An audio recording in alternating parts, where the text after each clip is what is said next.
En los laberintos oscuros de la historia bélica, pocos capítulos son tan inquietantes y complejos como el de las Waffen-SS. Esta fuerza, que emergió en medio del caos de la Segunda Guerra Mundial, se convirtió en un símbolo de contradicciones, innovación y brutalidad, valentía y horror. ¿Qué llevó a miles de hombres a enlistarse en una organización marcada por la ideología y el conflicto? Acompáñanos a descubrirlo. Desde 1933 hasta 1936, estas tropas, bajo la dirección del enigmático Heinrich Himmler, operaban con recursos limitados, obligadas a recurrir a la Wehrmacht para su formación básica. ¿Cómo pudo una unidad diseñada para ser la élite del Tercer Reich depender de su rival? Esta paradoja se convertía en la base de una ambición inquebrantable. Los oficiales de las Waffen-SS mejoraban sus tácticas, pero la infantería se especializaba como tropas de asalto, preparándose para la inminente tormenta de la guerra. A medida que su potencial se hacía evidente, el curso de su historia dio un giro inesperado. En 1938, Hitler, viendo la chispa de la excelencia en estas formaciones, les otorgó un privilegio sin precedentes. Se les permitió llevar a cabo maniobras de entrenamiento a gran escala, utilizando munición real y artillería. Este acto de confianza no solo fue un testimonio del creciente poder de las Waffen-SS, sino que también fue una pista de lo que estaba por venir en Polonia, donde sus habilidades serían puestas a prueba en el fragor del combate. Pero, ¿qué significa realmente forjar a un soldado? Para comprenderlo, es crucial adentrarse en el régimen de entrenamiento de estas unidades y en la composición de sus filas. Himmler, visionario y controlador, no solo deseaba soldados, quería guerreros fervientes que encarnaran la ideología aria, un cambio radical en la élite tradicional alemana. El riguroso programa que instituyó no solo moldeaba cuerpos, sino que también lavaba cerebros, creando una fuerza que se destacaría por su destreza física y valentía inquebrantable. 1939 marcó el verdadero debut de las Waffen-SS en combate. Las divisiones SSVT, las primeras en ser enviadas al frente, fueron asignadas al alto mando del ejército, mientras que Himmler mantuvo el control de la Totenkopf para las tareas especiales que, en su jerga, eran sinónimo de una brutalidad implacable. Sin embargo, la rápida victoria sobre Polonia no vino sin críticas. Los líderes del ejército regular estaban descontentos, cuestionando la valía de las SSVT. Sus tácticas arriesgadas y las altas tasas de bajas causaron fricción, señalando un episodio donde la Leibstandarte, en un giro irónico, necesitó ser rescatada por un regimiento del ejército tras ser rodeada por fuerzas polacas en Pabianice. El destino estaba echado y la historia de las Waffen-SS estaba en camino a convertirse en una narrativa fascinante de ambición, lucha y contradicción. Así, mientras los ecos de la guerra resonaban, estas tropas se afianzaban en la memoria colectiva, simbolizando no solo la búsqueda de poder militar, sino también la siniestra amalgama de ideología y conflicto que marcaría la Segunda Guerra Mundial. En el contexto de la Segunda Guerra Mundial, las fuerzas de seguridad alemanas intentaron justificar su falta de efectividad en combate al afirmar que luchaban fragmentadas, en lugar de operar como una única y poderosa formación. Carecían del equipo adecuado proporcionado por el ejército para cumplir sus objetivos, lo que complicaba aún más su situación en el campo de batalla. Heinrich Himmler, líder de las fuerzas de seguridad, abogó por que las tropas lucharan bajo sus propios mandos, defendiendo la autonomía de su unidad. Por otro lado, el alto mando del ejército presionaba insistentemente para la disolución de estas tropas. Adolf Hitler, temeroso de antagonizar tanto a las fuerzas armadas como a Himmler, encontró una solución intermedia. Ordenó que las tropas de combate de las fuerzas de seguridad formaran sus propias divisiones, pero bajo el mando del ejército regular. Aunque el Führer se mostró reacio a integrar a las fuerzas de seguridad en el ejército, ya que éstas debían permanecer como el brazo armado del partido y evolucionar hacia una fuerza policial de élite tras la finalización del conflicto, la situación seguía siendo tensa.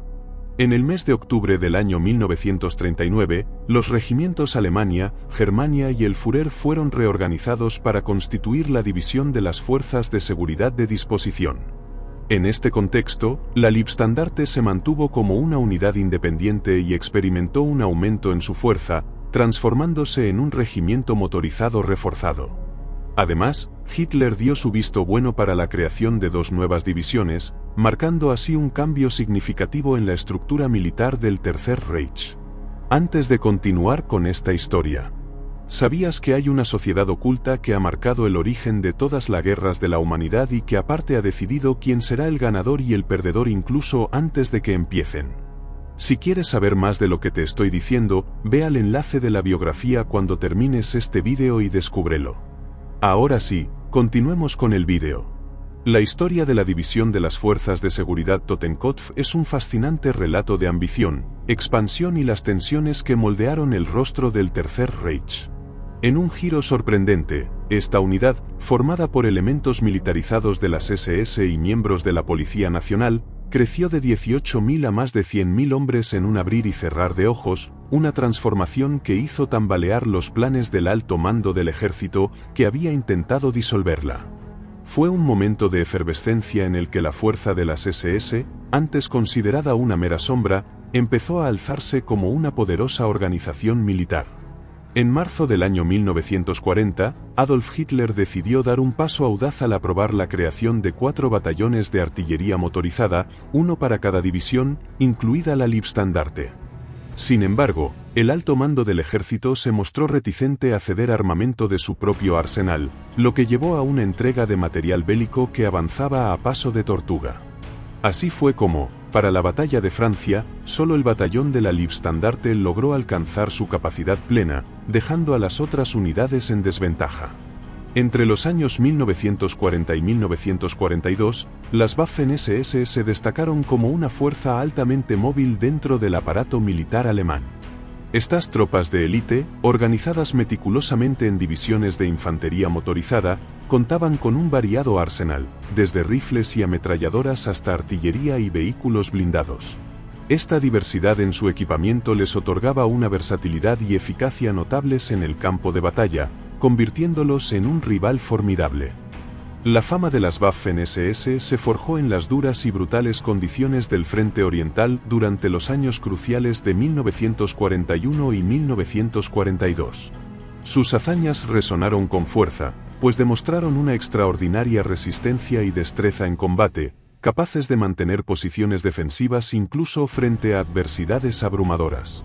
Su valentía no solo atrajo la atención dentro de sus filas, sino que también captó la admiración de los altos mandos de la dirigencia alemana, incluyendo a Hitler, quien quedó profundamente impresionado por su desempeño. La firmeza y el espíritu de lucha de estas divisiones dejaron una huella indeleble en la mente del Führer. Su éxito llevó a la expansión de las Waffen-SS y a su elevación a la categoría de una organización de élite dentro de la jerarquía militar alemana.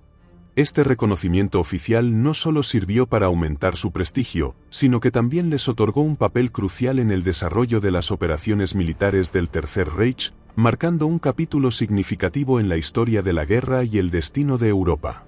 Uno de los elementos más impresionantes que emergió del ingenio bélico de los granaderos de las Waffen-SS fue su astucia en el desarrollo de tácticas defensivas que se convirtieron en un verdadero quebradero de cabeza para el enemigo. En el corazón de esta estrategia se encontraban las poderosas ametralladoras MG-34 y MG-42, herramientas letales que les permitieron forjar una defensa impenetrable. Los soldados sabían que su fortaleza defensiva dependía en gran medida de mantener estas armas operativas y estratégicamente posicionadas, asegurando amplios campos de tiro que maximizaran su efectividad. Con una meticulosidad digna de los más grandes estrategas, los granaderos SS seleccionaban cuidadosamente las posiciones de sus ametralladoras, usando técnicas de camuflaje sofisticadas para mantenerlas ocultas de la mirada del enemigo. No dejaban nada al azar. Cuando las circunstancias lo permitían, preparaban posiciones de repliegue, garantizando que el fuego no cesara ante la adversidad. La esencia de su estrategia radicaba en un profundo entendimiento del papel crucial que desempeñaban estas ametralladoras. Las tropas de las Waffen-SS sabían que no debían arriesgarlas innecesariamente.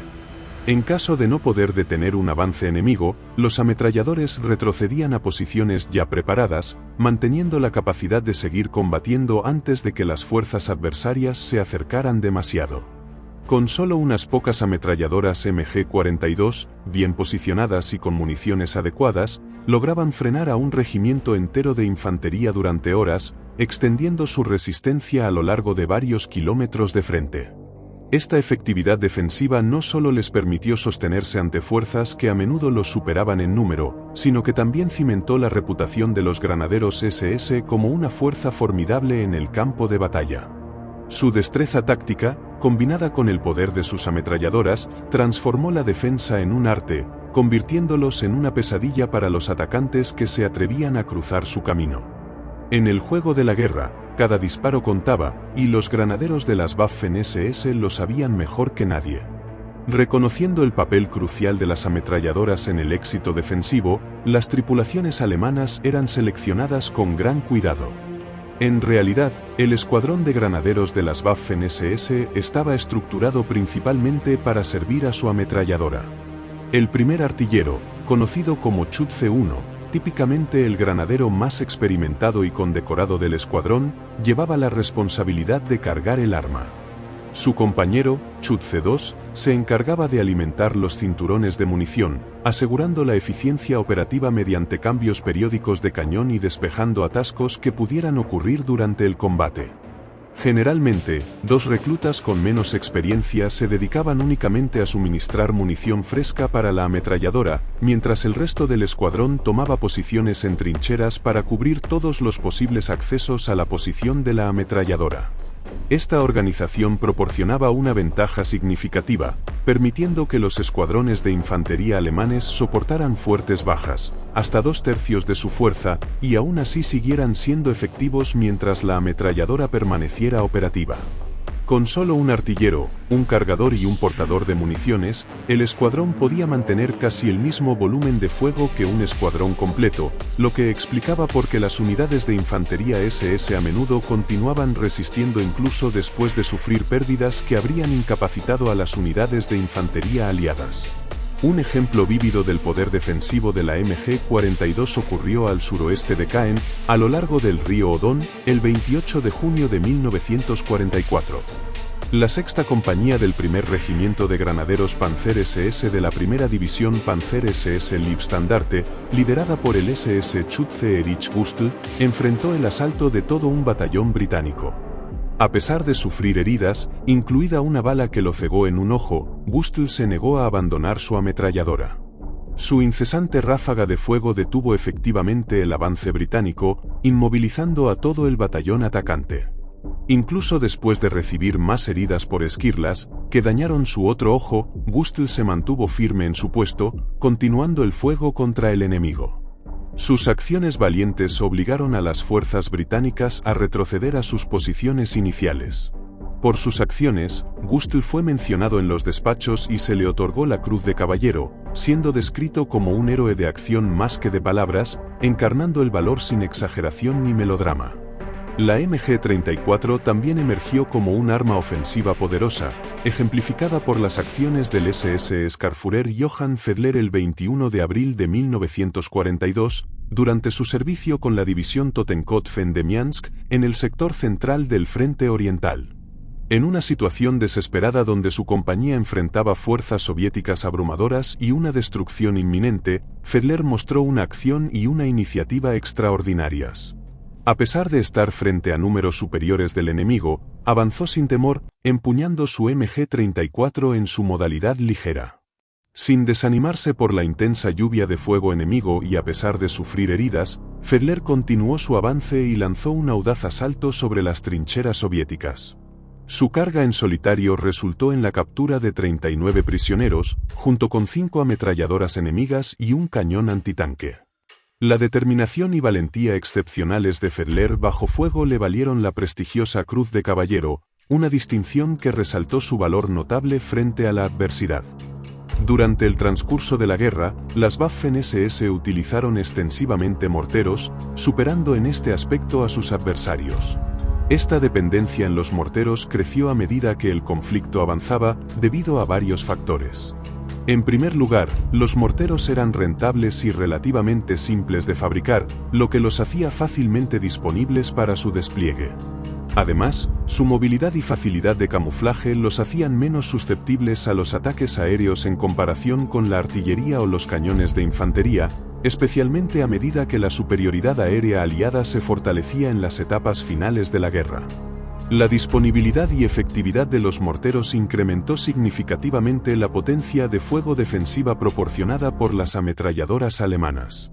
Los granaderos de las Waffen-SS registraban rutinariamente el fuego de sus morteros no solo para el frente de batalla, sino también para sus propias posiciones defensivas y nidos de ametralladoras. Este enfoque estratégico permitía a los artilleros de las SS ceder temporalmente las posiciones avanzadas al enemigo mientras se reorganizaban y convocaban refuerzos para contraataques. Un ejemplo ilustrativo del devastador impacto de las tácticas de mortero de las SS ocurrió durante el asalto de la Tercera División de Infantería Canadiense al aeródromo de Carpiquet, al oeste de Caen, el 8 de julio de 1944.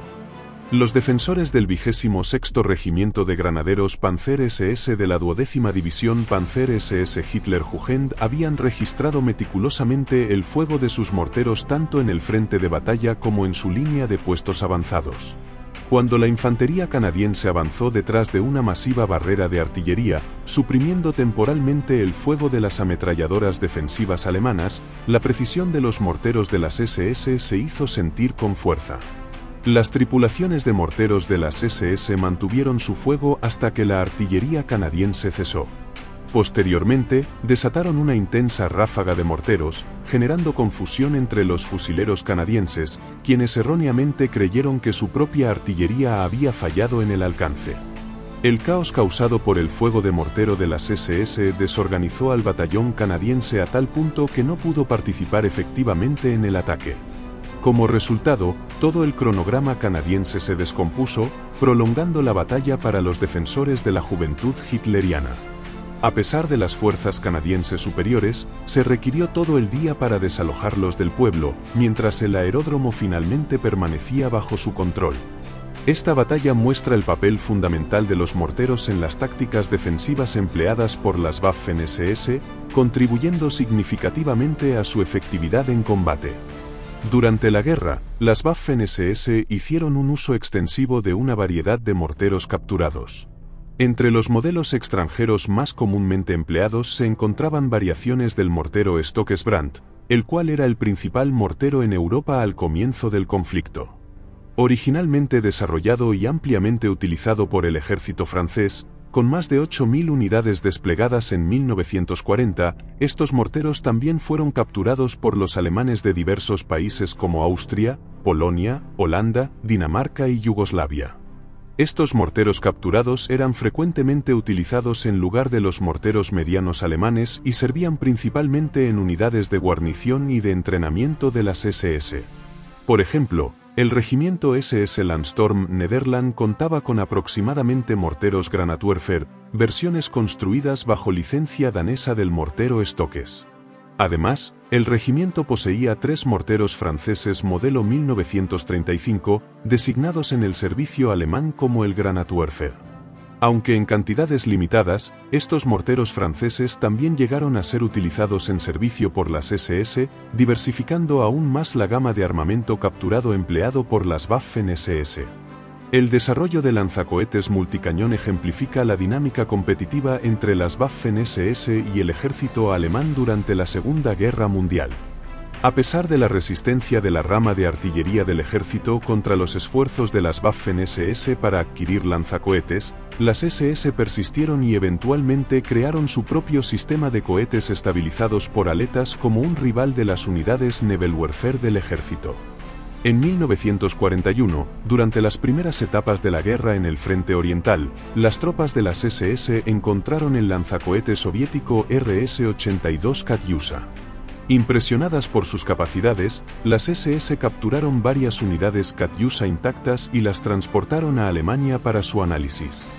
Heinrich Himmler, reconociendo el potencial del arma, ordenó a las fábricas de las SS fabricar una versión modificada alemana, conocida como el Raketenwerfer de 8 centímetros. Este lanzador contaba con 2 docenas de rieles de lanzamiento, cada uno capaz de disparar 2 misiles, permitiendo una salva total de 48 cohetes. Con su capacidad de rotación de 360 grados, el arma ofrecía una potencia de fuego y versatilidad significativas en el campo de batalla, mejorando las capacidades de combate de las SS. La primera unidad de las SS en ser equipada con estos lanzacohetes fue la batería de Werfer SS-101, que luego fue redesignada como la batería de Werfer SS-502. Esta unidad fue asignada al cuerpo Panzer SS en los primeros meses de 1943 y contaba con 6 lanzadores de cohetes de 8 centímetros. Otra batería, la 521, fue activada en Langlingen durante la primavera de 1943 y equipada con 4 lanzadores de 8 centímetros. Desplegada en Kovel en el frente oriental, la batería 521 pasó a estar bajo el control del 52º Batallón de Lanzacohetes SS, combatiendo junto al cuerpo Panzer SS durante la recuperación de Kovel y en las intensas batallas de Kursk. Sin embargo, durante la retirada hacia Pavlograd en el verano de 1943, la batería combatió junto al 5º Regimiento de Policía SS y perdió sus lanzadores restantes. Posteriormente, regresó a Langlingen para reabastecerse en octubre de 1943. En la primavera de 1944, la batería 521 volvió al combate en el sector norte del frente oriental, asignada al tercer cuerpo Panzer SS germánico. Luchó a lo largo del río Narva, pero sufrió grandes pérdidas durante la retirada subsiguiente de los estados bálticos hacia Curlandia en el verano tardío de 1944. Como resultado, fue disuelta a principios de noviembre. Sin embargo, Himmler reconstituyó la batería en los campos de pruebas de las SS en Kimara.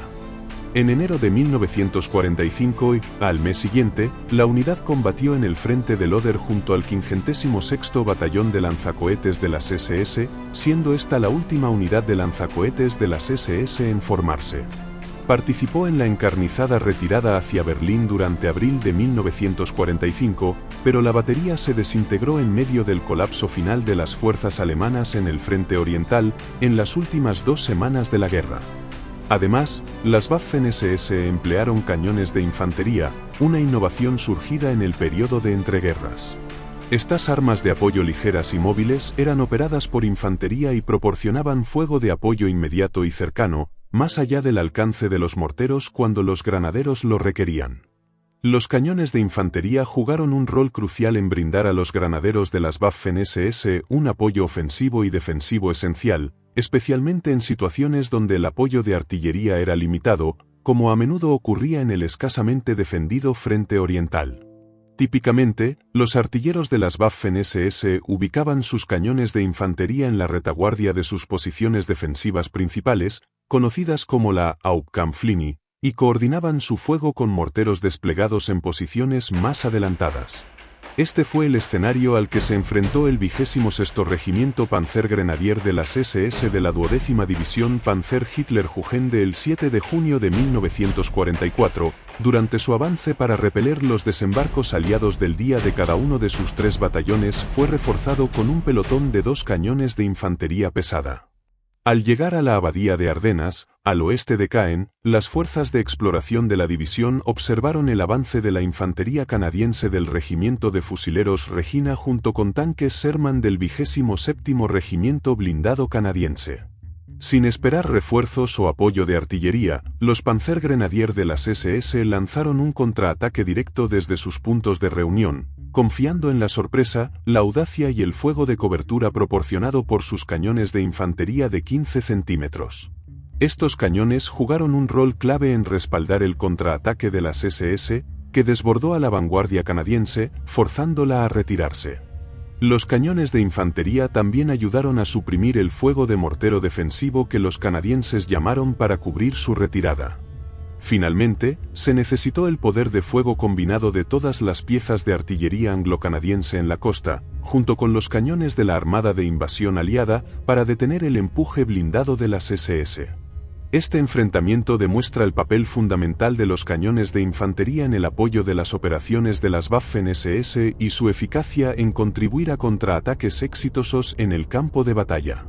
Los ingenieros de las Waffen-SS utilizaron una variedad de cargas de demolición y minas antipersonales para diversos fines, como destruir búnkeres y puentes enemigos, obstruir caminos y desactivar equipos durante las retiradas.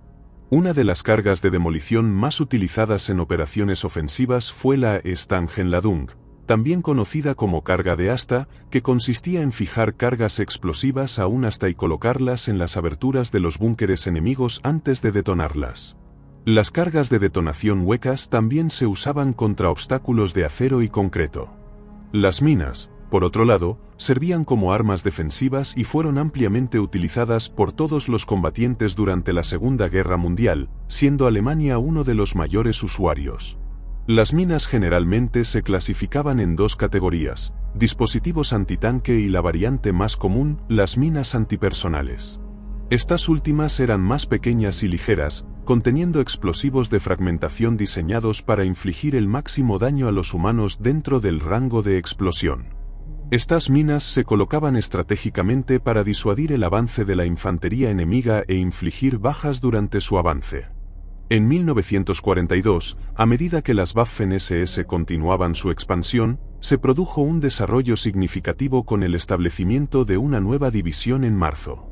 Esta expansión coincidió con una tendencia notable: un número creciente de individuos de origen extranjero, muchos de los cuales no eran voluntarios, comenzaron a unirse a las filas de las Waffen-SS.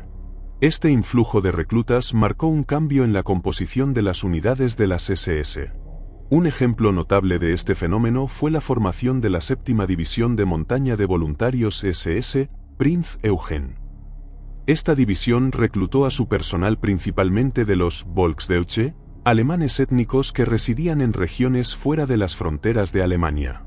Sin embargo, el proceso de reclutamiento para la división Prinz Eugen no fue enteramente voluntario. Muchos de estos individuos fueron reclutados bajo amenaza de castigo por las autoridades alemanas locales en Croacia, Serbia, Hungría y Rumanía.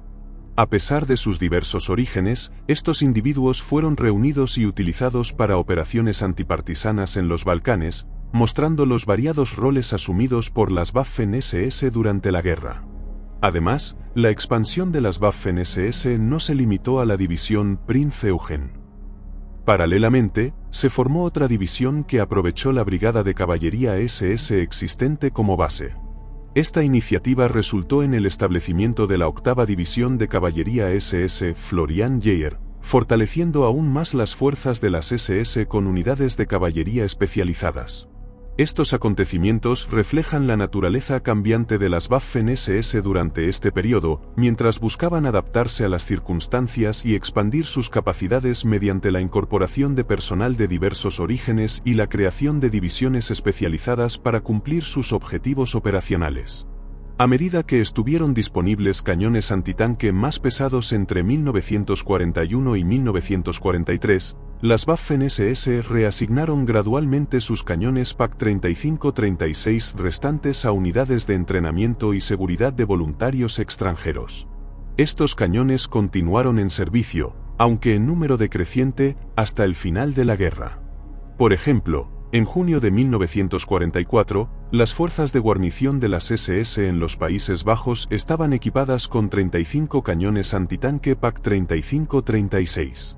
Antes de que se evidenciaran las deficiencias del PaK-35-36 durante la batalla de Arras, la empresa Rheinmetall Borsig ya había iniciado el desarrollo de un cañón más grande, el PaK-38, que se convertiría en uno de los cañones antitanque más utilizados por las SS durante la guerra. Similar a su predecesor, el PaK-38 era ligero y montado sobre una fuste de doble cola, facilitando su maniobrabilidad. Los primeros dos cañones entraron en servicio en mayo de 1940, y la producción a gran escala comenzó en la segunda mitad del mismo año. Para la primavera de 1941, el PaK-38 comenzó a equipar un pelotón en las compañías antitanque de selectas divisiones del ejército y de las SS, demostrando rápidamente su superioridad sobre el PaK-35-36. Con un peso de 986 kilogramos, el PaK-38 contaba con ruedas de goma, una fuste con barra de torsión y un escudo doble inclinado que le permitía disparar una variedad de municiones, incluyendo la ronda Panzergranate 38. con un alcance máximo de 2.650 metros y la capacidad de penetrar 61 milímetros de blindaje vertical y 50 milímetros de blindaje inclinado a 30 grados a 1000 metros. Esto lo hacía capaz de causar daños significativos a los tanques soviéticos T-34. Además, una ronda de carburo de tungsteno introducida a finales de 1940 mejoró aún más su rendimiento, permitiéndole penetrar el blindaje frontal de los tanques soviéticos T-34 a rangos de combate típicos.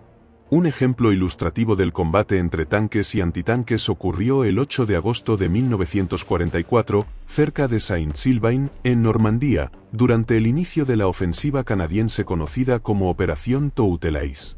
Esta operación tenía como objetivo capturar Falaise y rodear a la mayoría de las fuerzas alemanas en Normandía. Cerca del Château d'Eo, la compañía de escolta de la 12ª División de las SS, reforzada por 2 cañones antitanque PaK-40 de las SS camuflados de forma experta y ubicados en el borde de un bosque, se enfrentó al avance del primer regimiento blindado polaco a través de campos de maíz abiertos. En rápida sucesión, los 2 cañones antitanque desactivaron 6 tanques antes de que los blindados polacos pudieran contraatacar. A pesar de abrir brecha en la delgada línea defensiva de las SS, los tanques polacos fueron nuevamente víctimas de los cañones antitanque, que destruyeron otros 2 tanques Sherman justo frente al puesto de mando de la compañía. Posteriormente, los blindados polacos se retiraron detrás del castillo y solicitaron apoyo de artillería, lo que resultó en la destrucción de uno de los cañones antitanque e incapacitación de la tripulación del otro. Aprovechando la oportunidad, los blindados polacos reanudaron su avance, sin saber que los granaderos de las SS Kurt Breitmoser y Leo Frey manejaban el cañón que había sobrevivido. A pesar de las probabilidades en su contra, estos soldados decididos lograron destruir un Sherman polaco con su primer disparo. Sin embargo, pronto su posición fue atacada, dejando a Breitmoser inconsciente y a Frey herido. Tras recibir atención médica inmediata en las cercanías, Frey regresó y encontró a su camarada consciente nuevamente, y juntos reanudaron el manejo del cañón. Enfrentándose a una formidable oposición, los blindados polacos finalmente se retiraron, habiendo perdido 22 tanques en el enfrentamiento. Este incidente resalta la tenacidad y la resistencia demostrada por ambos bandos durante los intensos enfrentamientos en Normandía y la contundencia del cañón PaK. Otra impactante demostración de la eficacia del PaK-40 tuvo lugar en una posición estratégica conocida como la Colina del Orfanato, parte de las defensas de la línea Tannenberg, detrás del río Narva, en el sector norte del Frente Oriental. El 2 de enero de 1944, un joven Sturmmann de las SS llamado Remy Strichnen, que servía en la SS Sturmbrigade Langemark, utilizó su cañón PaK-40 de 7.5 centímetros para repeler una gran fuerza blindada soviética, destruyendo con éxito 3 tanques del Ejército Rojo en el proceso. A pesar de resultar herido por quinta vez el 3 de marzo de 1944, Strichnen se negó rotundamente a ser hospitalizado y permaneció con su unidad. Solo 3 días después, tras presenciar la pérdida de toda su tripulación, Strichnen desobedeció las órdenes de retirarse y operó su cañón solo, enfrentándose a más de 30 tanques soviéticos, incluyendo los formidables tanques pesados Joseph Stalin II. En una exhibición de acciones extraordinarias, Strichnen logró destruir más de 11 tanques soviéticos, incluyendo 3 vehículos pesados, completamente por su cuenta antes de que su cañón fuera destruido y él mismo resultara gravemente herido.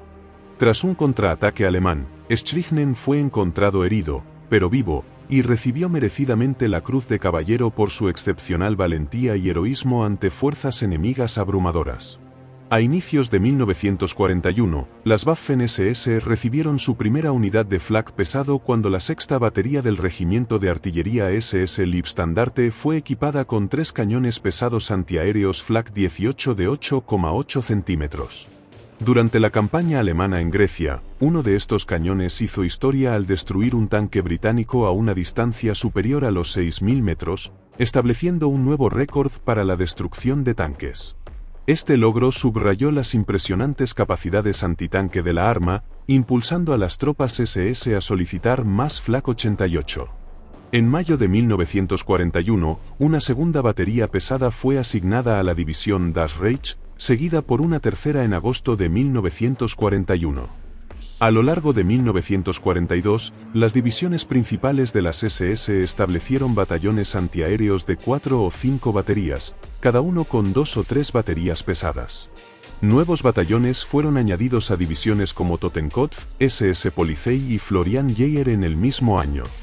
En 1943, divisiones como Prinz Eugen, Hohenstaufen y Nordland recibieron batallones similares, mientras que en 1944 formaciones como Hitlerjugend, Reichsführer SS, Großbomberlichingen y Ostwestfalen también fueron equipadas.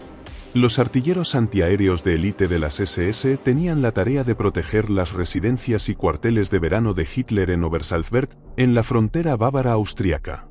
Como parte de las fuerzas especiales de las SS, trabajaban para proteger la residencia de Hitler de los ataques aéreos aliados.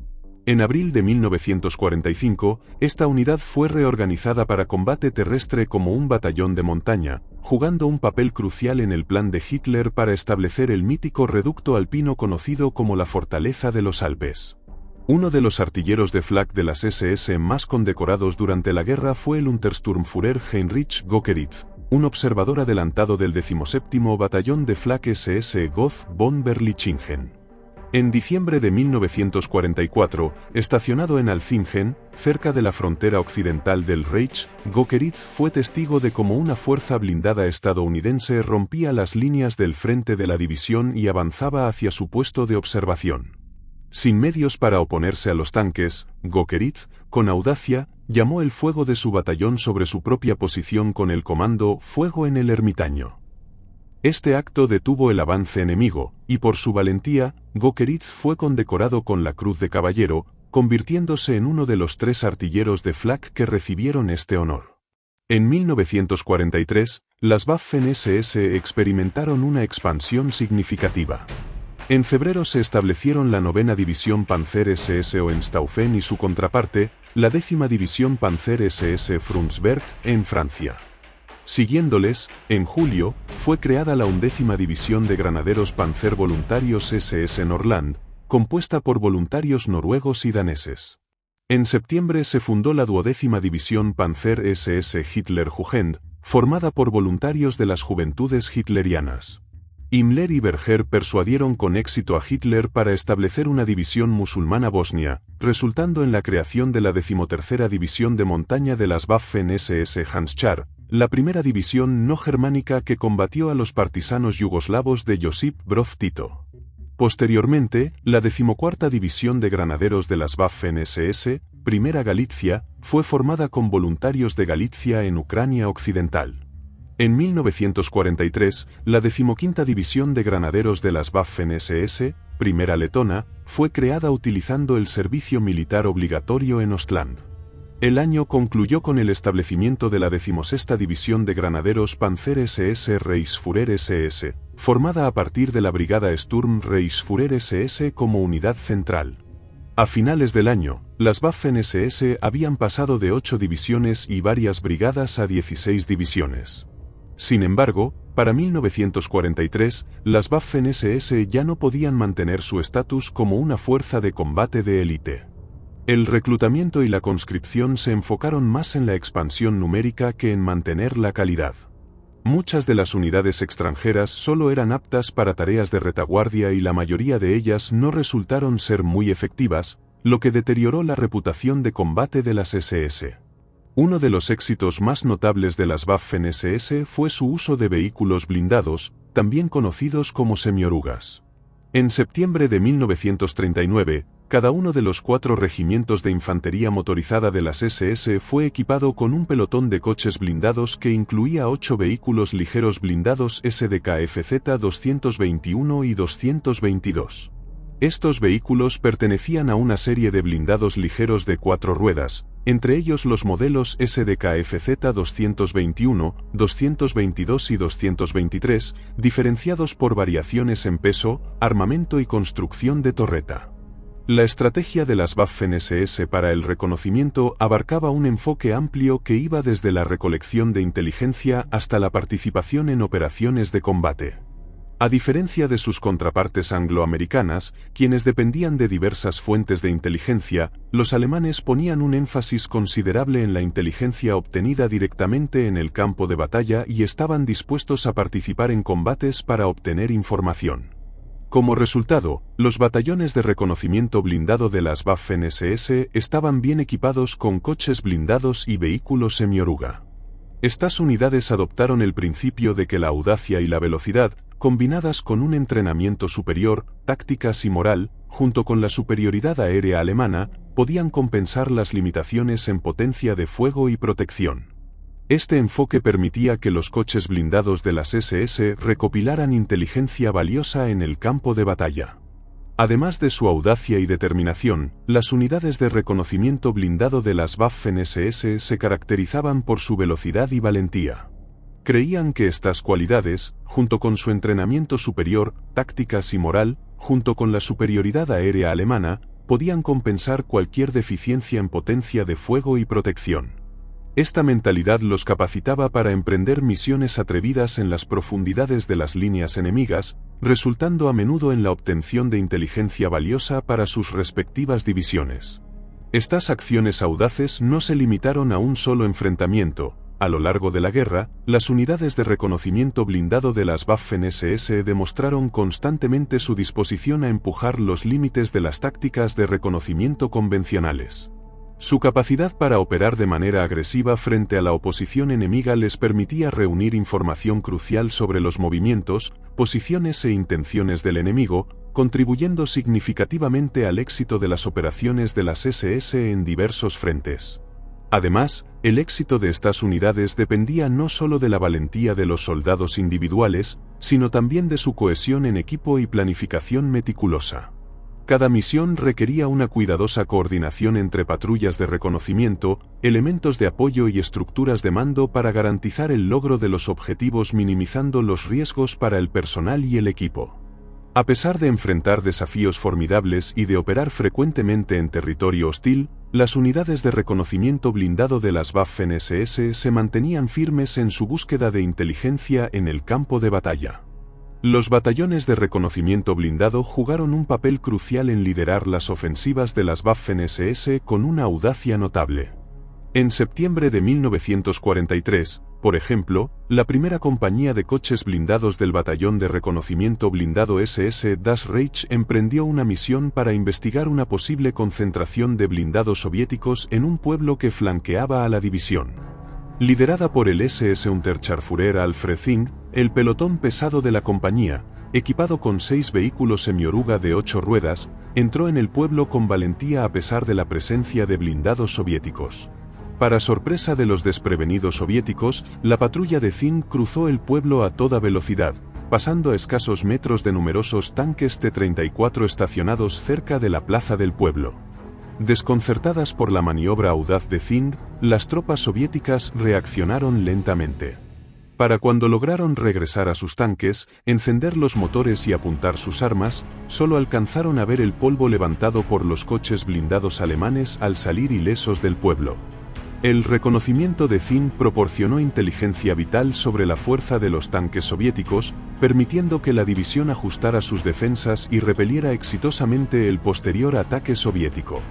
Por su acción valiente y efectiva, Alfred Zing fue galardonado con la Cruz de Caballero, reconociendo su destacada contribución a los esfuerzos generales durante los años cruciales de 1943 a 1944. El teatro de guerra fue testigo de enfrentamientos monumentales, marcados por la extensa participación de las Waffen-SS, notablemente en batallas como la de Kursk, la batalla de Kovel y operaciones en Italia. Sin embargo, en medio de estas importantes contiendas, las Waffen-SS atravesaron extensas reorganizaciones, especialmente tras la devastadora derrota sufrida en Kursk. A finales de marzo, cuando una columna del ejército soviético rompió las defensas alemanas y llegó al puente principal sobre el río Narva en Ivangorod, la Norland desplegó los Panzers de su primera compañía Panzer para lanzar frenéticas contraofensivas contra fuerzas soviéticas con superioridad numérica. Por su valentía en esta acción, el SS Oberscharführer Philipp Wild recibió la codiciada Cruz de Caballero. El tercer cuerpo Panzer de las SS logró llevar a cabo una épica defensa en Narva, enfrentándose a probabilidades superiores durante 6 meses, antes de que un masivo asalto soviético en julio de 1944 forzara a las Waffen-SS a retirarse. La 12ª División Panzer, conocida como Hitlerjugend, fue otra formación de las SS que recibió grandes cantidades de tanques Panzer, formándose entre 1943 y 1944.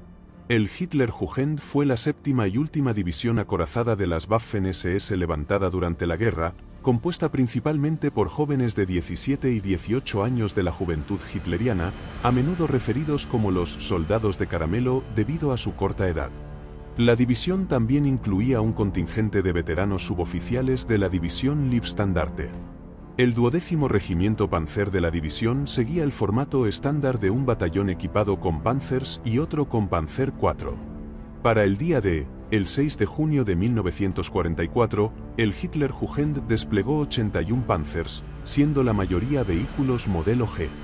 Sin embargo, durante los feroces combates defensivos en Normandía, la división sufrió pesadas bajas y fue prácticamente aniquilada.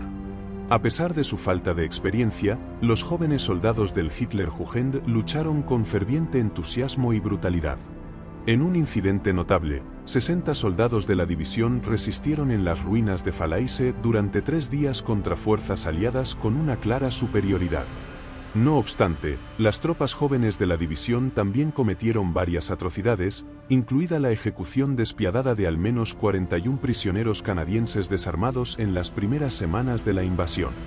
Tras los éxitos iniciales de los aliados en el primer día de la operación, el general Siemens, el comandante del cuerpo, dirigió a la fuerza Worthington y un grupo de combate centrado en el 28º Regimiento Acorazado Canadiense para capturar la estratégicamente importante Colina 95. Sin embargo, durante la noche, a medida que la fuerza Worthington avanzaba, se desorientó y se desvió significativamente de su curso, terminando por la mañana a 4 millas al noreste de su objetivo previsto, bien más allá del alcance efectivo de apoyo de artillería. Antes de que el mando canadiense se diera cuenta de que la fuerza Worthington se había desviado de su objetivo, los alemanes respondieron de manera rápida y decisiva. 2 unidades de armas combinadas de la división Hitlerjugend, los grupos de combate Wiehe y Krauss, lanzaron ataques simultáneos sobre la fuerza Worthington desde 3 direcciones, liderados por 12 tanques Panzer y 9 Tiger. La contraofensiva de las SS abrumó rápidamente a la aislada fuerza canadiense en menos de 2 horas, dejando numerosos muertos y 28 tanques ardiendo en las posiciones previamente ocupadas por la fuerza Worthington.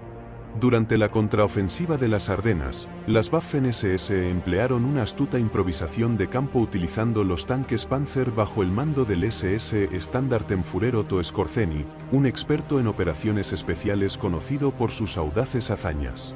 La 150ª Brigada Panzer llevó a cabo una arriesgada misión, asignando aproximadamente 13 Panzers especialmente modificados a esta brigada, cada uno alterado para parecerse al cazatanques estadounidense M10. Esta transformación involucró soldar hojas metálicas adicionales a las torretas y cascos de los Panzers, seguido de su repintado en esquemas de camuflaje invernales aliados. El objetivo era engañar al enemigo y crear confusión detrás de las líneas del frente estadounidense, permitiendo un rápido avance alemán más allá del río Mosa. Inicialmente, la Brigada 150ª logró cierto grado de sorpresa táctica, sorprendiendo a los aliados con sus Panzers disfrazados. Sin embargo, a medida que los aliados descubrieron la trampa, la ventaja se evaporó rápidamente. A pesar del éxito inicial, la brigada enfrentó desafíos formidables, no solo perdió todos sus Panzers especialmente modificados, sino que también fracasó en contribuir de manera significativa al avance alemán hacia el río Mosa, destacando los riesgos y limitaciones de tales engaños tácticos. En el calor de la batalla, la conclusión de la contraofensiva de las Ardenas no trajo alivio para las unidades de las Waffen-SS desgastadas por el combate del 6º Ejército Panzer de las SS.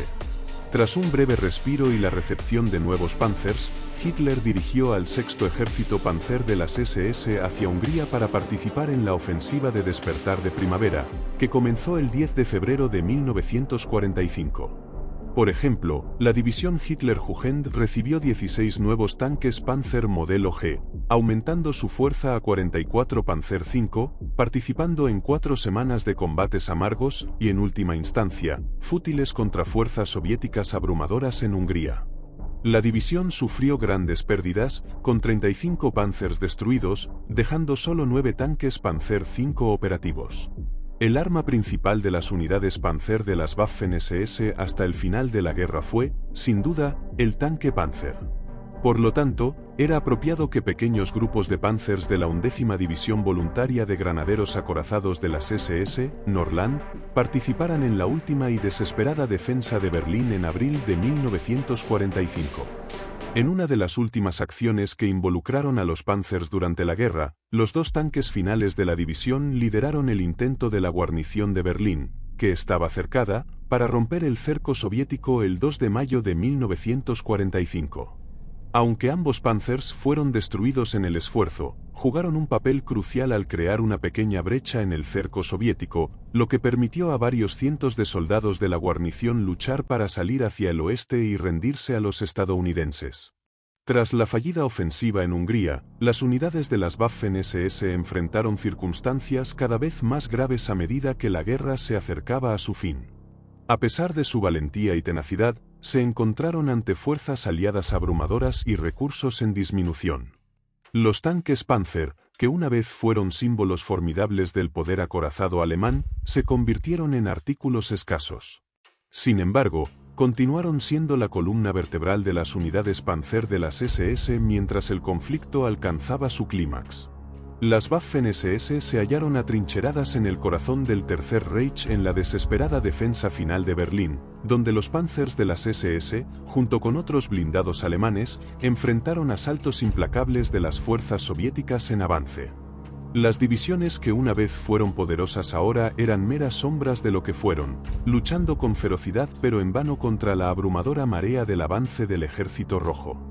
En los días finales de la Segunda Guerra Mundial, el 503 Batallón Pesado de Tanques de las SS se encontraba estacionado en campos de entrenamiento en Alemania, esperando con ansias la llegada de los nuevos King Tigers. Para enero de 1945, el batallón había recibido 39 de estos formidables tanques y fue despachado rápidamente a Polonia Central en un intento desesperado por reforzar el frente alemán en deterioro contra la implacable ofensiva soviética del Vístula. A pesar de los brutales esfuerzos del ejército alemán y las Waffen-SS, la ineludible marcha de la derrota se cernía sobre el Tercer Reich. La dura realidad que enfrentaban ambas unidades militares era la inevitabilidad de la capitulación alemana, la única incertidumbre residía en el costo que esto exigiría antes de la rendición inminente.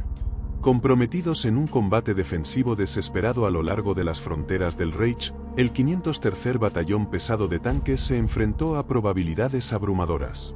Para el 20 de marzo de 1945, el batallón se había reducido a solo 2 tanques operativos, un claro testimonio de la ferocidad de la lucha y la abrumadora fuerza de las avanzadas soviéticas. Aunque fue reconstituido una vez más, el batallón conoció su destino final durante la desesperada defensa alemana al sur de Berlín a finales de abril de 1945.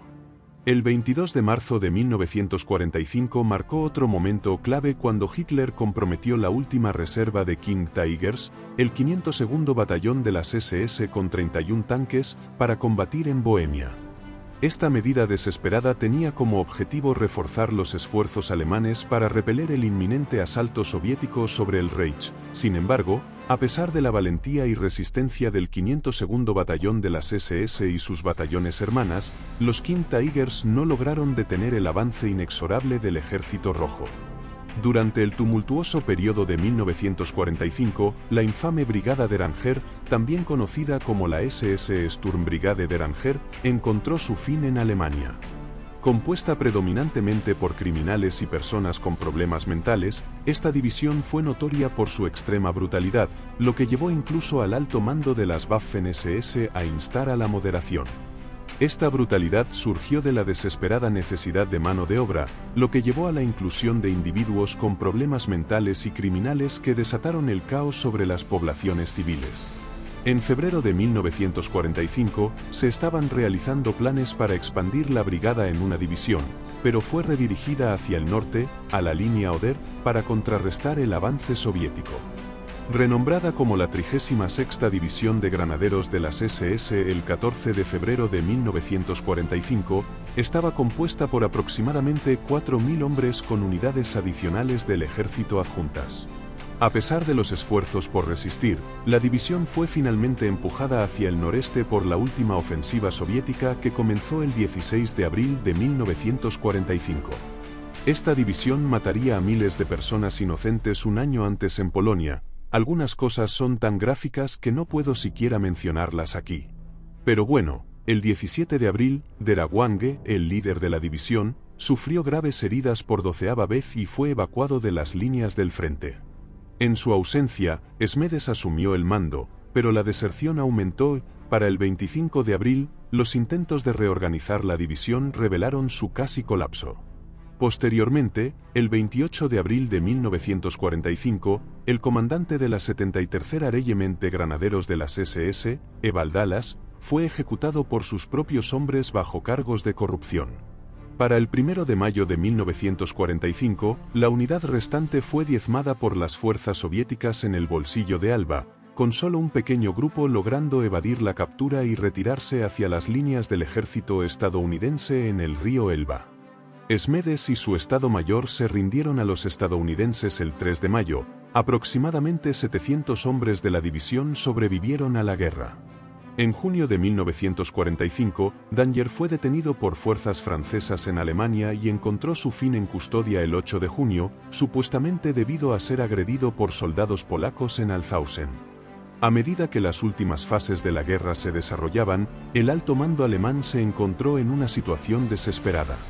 Formaciones de élite como Totenkopf, Viking, LSA y Das Reich estaban severamente debilitadas y no operaban a plena capacidad en las batallas finales, particularmente en Berlín.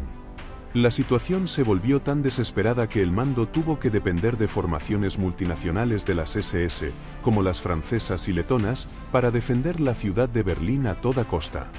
Mientras tanto, la LSA y otras formaciones principales estaban comprometidas en batallas frenéticas a través de Viena, luchando ferozmente contra grandes formaciones soviéticas en intensas luchas defensivas. La presión sobre las fuerzas alemanas era inmensa, con cada unidad disponible llevada al límite en un desesperado intento por contener a las fuerzas aliadas en avance. A pesar de su determinación, la abrumadora superioridad numérica de los ejércitos aliados demostró ser insuperable para los agotados defensores alemanes. Uno de los últimos recipientes de la prestigiosa cruz durante la Segunda Guerra Mundial fue el SS Willy Hunt, un distinguido miembro de la División Nordland. El 20 de abril de 1945, Hunt se convirtió en uno de los últimos alemanes en ser honrado con este galardonado premio. La condecoración de Hunt fue la culminación de sus excepcionales 63 días de combate cercano continuo. Su inquebrantable valentía y dedicación fueron reconocidas con la Cruz de Caballero con hojas de roble y espadas. Las acciones valerosas de Hunt tuvieron lugar junto a tropas noruegas mientras defendían Berlín hasta el último hombre. A lo largo de la intensa guerra urbana de las batallas finales, Hunt demostró un notable liderazgo y coraje, comandando a los granaderos noruegos con distinción y desempeñando un papel fundamental en la defensa de la ciudad. En resumen, el periodo de 1940 a 1942 marcó el cenit de la efectividad de las Waffen-SS, mostrando su destreza a través de tácticas innovadoras y preparación para el combate. A pesar de los contratiempos iniciales, como su rendimiento en Polonia, sus campañas posteriores resaltaron su capacidad para adaptarse y sobresalir en diversos escenarios de combate. Sin embargo, el punto de inflexión llegó alrededor de 1943, particularmente después de la batalla de Kursk, cuando sus capacidades comenzaron a debilitarse frente a una oposición cada vez más firme y las cambiantes condiciones del campo de batalla. No obstante, profundizar en las complejidades de su capacidad de combate y desempeño es crucial, ya que no solo proporciona valiosos conocimientos sobre las complejidades de la guerra, sino que también ofrece lecciones para las estrategias militares contemporáneas y futuras. Mientras que las Waffen-SS pueden haber enfrentado un declive en las etapas posteriores de la guerra, sus formaciones motorizadas sentaron las bases para numerosas doctrinas y tácticas militares modernas. Es importante reconocer el contexto histórico más amplio dentro del cual operaron las Waffen-SS, considerando las implicaciones éticas y el legado duradero de sus crímenes y acciones. Al examinar críticamente sus éxitos y fracasos, obtenemos una comprensión más matizada de las complejidades del conflicto armado y la experiencia humana dentro de él.